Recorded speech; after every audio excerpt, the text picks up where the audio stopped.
जय जगन्नाथ।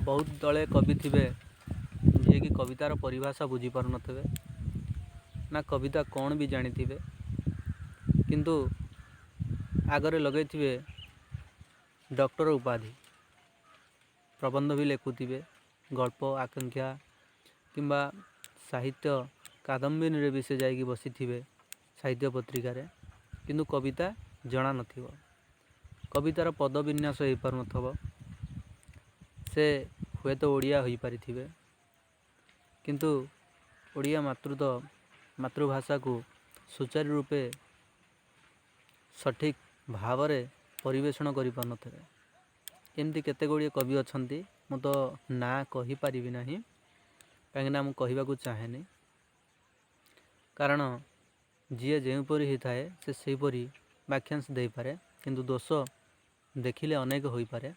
दोषर दुर्बलता एवं मोहनीयता विषय वर्णना कले बहुत बढ़ी बढ़ी जाए। तेणु जी भी जहाँ करंतु मोर आपत्ति नाही, किंतु सठिक भाव में कविता परिवेषण करंतु एवं लोकलोचन को सुंदर वार्ता नहीं आसंतु।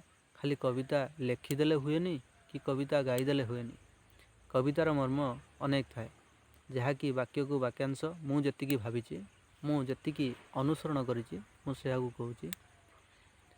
प्रथमे कविता लेखंतु, आपण तो लेखिदेले आपण भावना अनुसार ताको भलरे आउथरे अध्ययन करंतु, वाक्य को वाक्य मिशांतु, तार पदविन्यास सारांश एवं मर्म को बुझी संशोधन करंतु।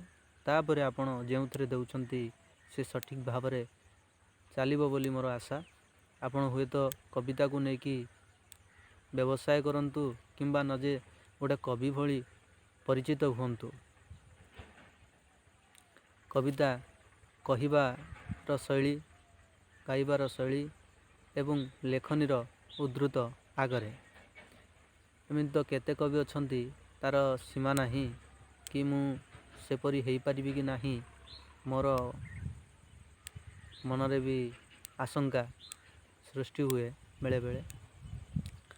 मु कविता लिखिछि 63 गोटी कविता, तार समय अनुसारित भितरे जंजाल भितरे मोर ना भी अधा अधि कवितार मन पड़े नाही,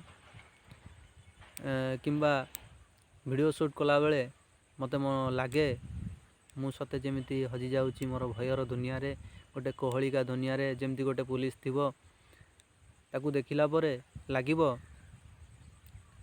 जे पाखरे आपण किछि भूल करंतु कि न करंतु, पुलिस की देखिला बेले समस्तीकर पैंट ढिला हो जाए। सेमती भयर आशंका, गोटे गीतटे गाइले स्टेज उपरे एते लोकंकु देखिकी निजको गोटे दुर्बलता मन हुए। गोटे छोट मोबाइल भी कैमेरा शूट कला परे, वीडियो शूट कला भितर भी काले कोडी भूल रही जीवो, कौनसी असुविधा हो जीवो, से कथा भाबी भी बेले बेले निजको निजे भयरे आवेग हो जाए, कही हुए नाही।